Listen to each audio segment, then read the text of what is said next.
Very good afternoon to one and all. I think it's a very diverse group, and I think I've had the chance to interact with some of you in person also. I can see some familiar faces there. So I think in this beautiful series that we are having, which is motivational interviewing, I think the next step that I have been, given the opportunity to present is actually strengthening commitment to change. So I think in the last didactic, there was a discussion about evoking and then what to do when there is still, some more sustained talk and how to handle that. And once we have kind of passed that stage and there is some change talk on part of the client, how to strengthen that commitment to change would be my focus today. Um, just to introduce myself, I'm Dr. Shivam Gakkhar. I'm currently doing my DM at the Center of Addiction Medicine at NIMHANS. I also have finished my postdoctoral fellowship last year and then directly gotten into DM. I do not have any conflicts of interest to disclose. So we'll be broadly dividing this presentation into three main learning objectives. The first would be, first of all, introducing the idea of the whole concept of strengthening this commitment and when to actually, recognize that there is a readiness to change and we can actually work towards strengthening this. Second would be common pitfalls and traps that one can encounter in this phase. And then finally, which is quite important, which is the various techniques which will help to strengthen this commitment. So, coming on to the introduction, um, till now, what we have discussed in our previous didactics, which is about somehow building this intrinsic motivation for change and working with our client and using all our skills of MI. There actually comes a time where actually this client is on the brink of being ready to change, and there is our opportunity where we have to actually look at shifting our approach and shifting our gears. And that's where the whole idea of strengthening this commitment to change comes into play, which broadly encompasses the second phase. Okay, so it's actually on the transition of phase one and phase two. It's slightly difficult to actually sometimes say that this is actually on the brink, but it gives you a sense. So I'll just give you a brief idea on how to recognize when there is a transitioning into this phase. There is actually no exact time where you can say that. It's actually an open window, and the discussion actually gives you a lot of opportunity along the way. And then it again varies from client to client. As a skilled therapist, it's important to recognize that window. Okay, and these signs of readiness, they actually they emerge gradually and very subtly. There may not be a eureka moment where you actually feel that, okay, yeah, this is the time where this person is now ready to change. It's actually a very gradual process. It takes some time, and there will be multiple times during our conversation where you would find that there is a window where we can work towards strengthening this commitment. So what would be considered as signs of this open window or the readiness to change? You would realize that in your sessions the resistance on part of the client is declining or it is decreasing. Okay. There is also decreased discussion about the problem. So there is more discussion about possible solutions rather than, or at least an idea about how to then go about it instead of describing the problem again and again. There is also some sort of resolve that you find in your client where you feel that, after a lot of evoking and, working with the change talk and sustain talk paradigm, there is some resolve that you feel on part of the client where he or she is actually looking for a change.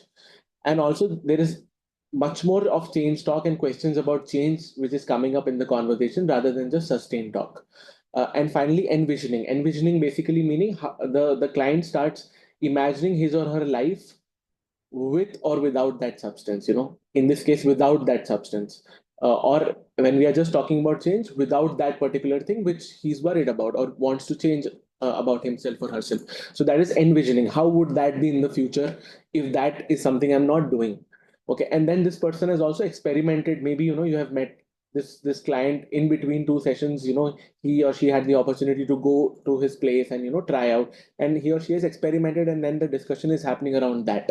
I tried experimenting. So these are some of the signs that give us an opportunity to actually move over to this phase where we are looking to strengthen this commitment. Okay, but one has to be slightly careful about some pitfalls or barriers. Sometimes we realize that now this is the time where the ambivalence would be totally diminished. Well, that's not actually the case. The ambivalence, albeit to a very lesser degree, continues to persist even in the later stages. and even when we are looking to strengthen this commitment. So let's not, jump our guns and say that there is no ambulance. There would still be some sustained talk along the way, but we should be, we should be knowing that there would be some ambulance. That's the nature of the whole thing. Second would be over prescription. Okay, over prescription as in taking the reins into your hands and then directing your client. Okay, now that you are ready to change, here's what you need to do. I mean, so that again goes slightly against the spirit of MI. Till phase one, we have just been, working with our client, eliciting, evoking. And once we realize, okay, there is readiness to change, there may be this trap where we feel that, let's give our clients a menu of options and then just expect him to follow it. So that is where we need to be a little careful. And the third would be insufficient direction, which is the opposite spectrum, where we are completely, being guided or being directed by our client. That's also a common pitfall. So it's actually somewhere in the middle. So these are common pitfalls or barriers. So what are the useful techniques which help in, at least, in this phase where a therapist can utilize these techniques over and over and again and then work with the client? There are four broad techniques which I'll be describing in detail. First is recapitulation, then asking key questions, giving information and advice, which is very important. Okay, and negotiating a change plan. So we'll go one by one about these important techniques. Recapitulation is, in a way, summarizing, okay, what all has happened till now. Okay, so it's basically summarizing about what is the current situation, what all has been discussed in the previous sessions, and what has been reflected back to our client. And that is, in a way, going to draw that initial conversation or initial phase to a close. Okay, so we are just summarizing it again, what has been discussed till now, what is the problem that the client is having, what is that he or she wants to change. So about all those things, we'll just try to summarize. So basically, it's initiated by the therapist by making a statement, that, I would be doing this. I would be summarizing what all we have discussed till now, and that would basically cover everything that has been discussed. Okay, there can be other elements also, in which we can include, what is the client's, his or her own perception about that problem. And that's where the skill of the therapist comes into play. We have to also focus more on the change talk. Okay, and then also trying to bring in the ambivalence part and some acknowledgement of the sustained talk, that has been there. And then also restating reasons why this client wants to change, and focusing also on something what we call as confidence talk. Okay, you would also get some comments where, the client feels that he or she is confident enough, and we just restate that. Okay, and then also bringing in our own assessment of that client situation, and that should be very specific to that client's concerns of his or her own problems, and not just out of the blue. So I think these are, that is the basic structure of, just recapitulating. So this is a verbatim that I have taken. So just look at what all has been included in this way of summarizing. Okay, so the therapist says, so I will try just to summarize what we have discussed so far. I understand that you do not prefer to continue drinking, especially in your current pattern, as you feel it is harming your health and your relations with your family. And if you ask me, alcohol does cause serious health problems. So there is this element of giving our own assessment about it also. And you also say that your productivity at work has decreased off late as you have been irregular due to previous night's heavy alcohol intake. And that is not a good feeling to have, especially when you say you have always been someone who takes a lot of pride in being a dedicated worker and team player. But you also feel tired in evenings post work, and that is one reason why you feel like drinking. But nevertheless, it is causing you a lot of distress, and at this point, it is pretty evident. And you feel it is possible to work on it, and that is actually true also. So, if you see in this way of summarizing everything, there's a lot of change talk that has been reflected back. There's also acknowledgement of the sustained talk, the reasons why this person wanted to continue, and also there is a mention of, some advice, or a professional advice that has been included in this statement. And also just looking at the confidence talk also, you feel it is possible to work on it, and then that is actually true also. So I mean, we are just trying to work with the client, just reframing everything what has been discussed till now in, in summarizing or recapitulating. The second most important skill would be asking key questions. Okay, and asking key questions would mean asking them very open-ended questions. Okay, open-ended questions meaning no question which would have an answer in yes or no, because that would be a dead end to the conversation. So the purpose of this is to actually let people think themselves and elicit what they actually want and they plan to do. Okay, it's actually just asking them what have they thought about it. And that is again consistent with the whole spirit of MI, instead of just jumping the gun and giving them a menu of options. Okay, so that is extremely important. uh, like for example, what changes, if any, are you thinking about making at this point of time? At this point, after reviewing all of this, what's the next step for you? What could you do? What are your options? Okay, it sounds like things can't stay the way they are now. What do you think you might do? Okay, what do you want to do at this point? These are very, open-ended questions where we are actually taking into the account taking into account the autonomy of our client. We are trying to elicit, we are trying to find out what is his or her current plan. Okay, and then whatever the answers to these questions are, they are again met with reflective listening. And there are also, ways of clarifying these plans in detail. What do you mean when you say that you will not be going with your friends, for example, or you will not be, going to places which also serve alcohol? And then, as a therapist, it's also important to reinforce, selectively reinforce those plans. Okay, so it's the whole spirit of MI is, first of all, eliciting and finding out what our client has in his or her mind, and then also very skillfully trying to reflect, to reflect that back to our client. And then if there may be some plans which need some clarification, that can also be done there, and then reinforcing some plans which we know which will be really helpful for our client. Okay, uh, extremely important is giving information and advice.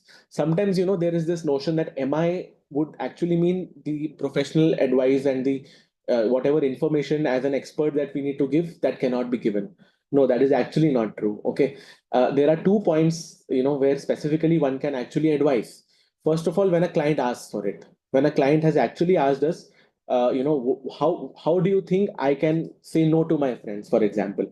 And that is a very, in a strict way, that is a professional advice that he or she is seeking. So one cannot, just shy from that. No, no, no. I mean, that's where your expertise also comes into play.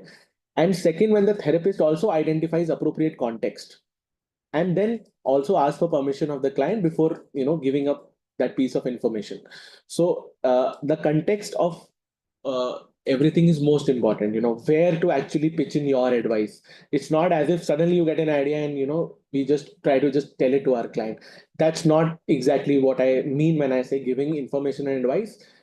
Identifying the appropriate context. Okay, uh, so in this regard, there are some important questions which a therapist should ask oneself, before actually deciding to give a piece of information or advising. Okay, first of all, has the client's own ideas and plans been elicited or not? Okay, second is my information going to improve safety of the client? And in many situations, we have to, give a very important piece of advice which would actually help in the safety. Okay, and then there is also this question: is my advice going to enhance the client's existing motivation for change? These are important questions which one should ask oneself. When I say that, the therapist can also identify appropriate context, I mean, answering these questions and, asking these questions to oneself and finding an answer.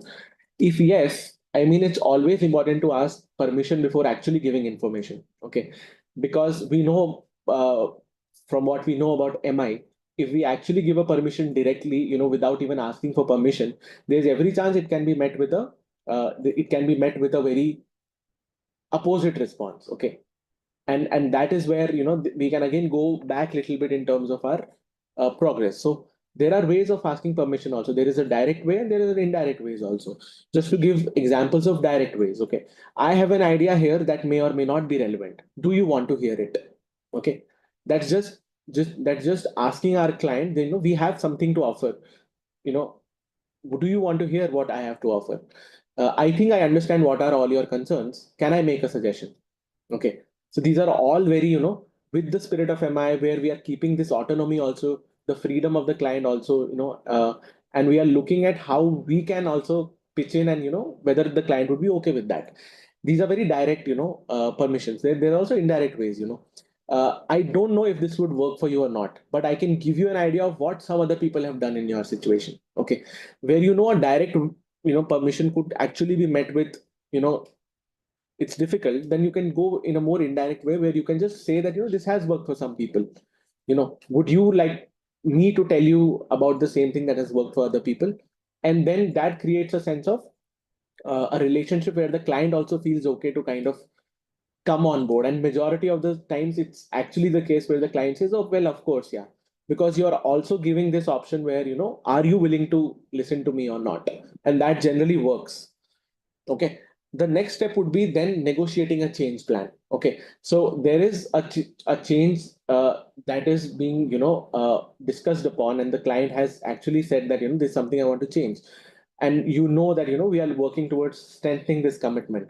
How to go about it then? Okay. So there is first thing, which is setting up the goals, considering what all are the change options, then arriving at a plan, and then just working on the commitment part of it. Okay. So I'll go in detail of each one of them. If you look at setting goals, okay, it's again eliciting clients' goals. What is the goal that this client is looking for? What is that, what is it that he or she is looking for? And, broader view of goals than just being on drugs. It's also, continuing to use drugs or not using the drugs, just going beyond that little bit. Also assessing what is the realistic nature of goals. Are they actually real? Is there a possibility that they can be fulfilled or not? Then prioritizing among those goals, and then plans to increase chances of success in goals. So that would basically be setting up goals in a nutshell. Okay. Uh, so, for example, how one can ask the client about these goals. How would your life be different if you pursued this goal and reached it? Okay. So that's your goal. What can you think of that might go wrong with this plan? So you are again, eliciting more and more and making the client think more and more what can or cannot possibly, go right or wrong, and then what might be good and what might be not so good about reaching this goal. So it's more like a decision balancing, which the client is, kind of made to think about individual goal.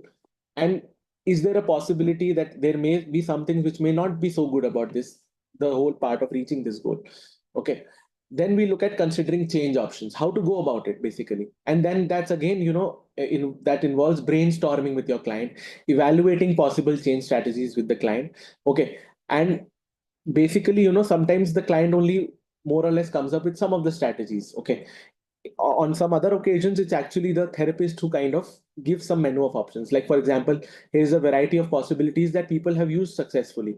And this generally helps them. Which of these would you prefer? What do you think might actually work best for you? Okay. We should also remember that there are almost always multiple ways to achieve a behavioral change goal. Only one thing, one, change in something will not reflect in behavior. There can be a whole lot of other things, and we can look at all those options which can work for our client and brainstorm with our client. It's basically working together and brainstorming and evaluating possible change strategies. See, every client, things will not work same for every client, so it will be very different for every client. So we'll have to look at how that we can plan with our client, and then finally arriving at that plan. Okay. That particular plan where, or plans where you feel that the client would be extremely benefited, and he or she is also quite confident that this is something that would be, he or she would be willing to work towards and would help him also. So, looking at the most important reasons why I want to make this change are, so I plan to do these things in order to accomplish my goal. So what are those specific actions? When is the client willing to, work towards it? There, and then he or she, when brainstorming, also looks at some obstacles and how he or she would be looking to handle them. So possible obstacles and possible solutions also come into that. Okay. And also there are other people who can come in fulfilling this goal. It's not just the client or not just the therapist at his or her disposal. There can be other people, including the family, including friends, including people at workplace, who can possibly come in somewhere and help this person to fulfill those goals. Okay. And when do I know that my plan is working? What are the results that I have to keep in mind? Also can be. So this is actually a worksheet, which Miller and Co have actually, included in their literature, where they actually, it's a basic idea of how we can work with our client and, give them this autonomy and control over their methods of changing, their, efforts at changing, and how would they know that, it's actually changing. Okay. Finally, it's actually eliciting commitment. Okay. So finally, when we have decided a plan, or, a host of, menu of plans where we think and the client also believes that this is something that I would be willing to work on, we can finally, look at eliciting that commitment. Is it something that you have decided that you want to do? Okay.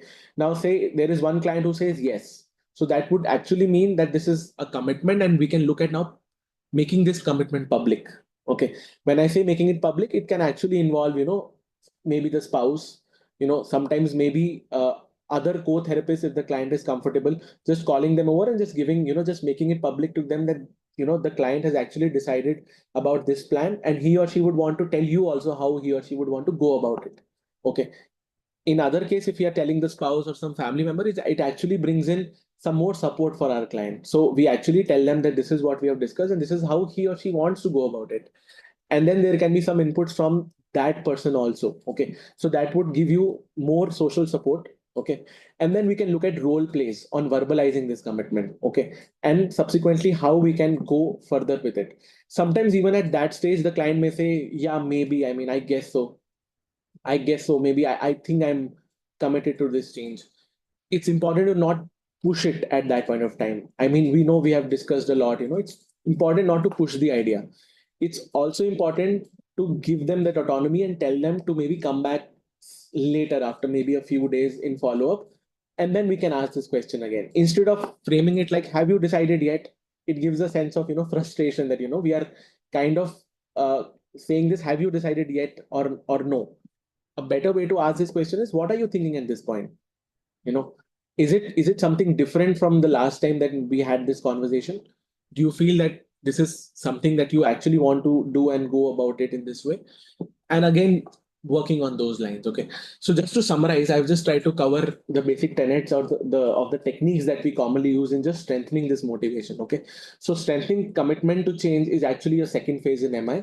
And it's very important as a therapist to identify that open window or signs of readiness to change, because it will be only initiated once we know that client is ready to change. Useful techniques like, recapitulation, which would generally mean summarizing what has been discussed at that point, and asking key questions, and very importantly also giving some piece of information, advising, and then finally negotiating a change plan, all are the skills which actually help in strengthening this commitment. Okay, so these are my references. I've taken majority of it from Miller's recently released fourth edition of the MI book. Thank you so much.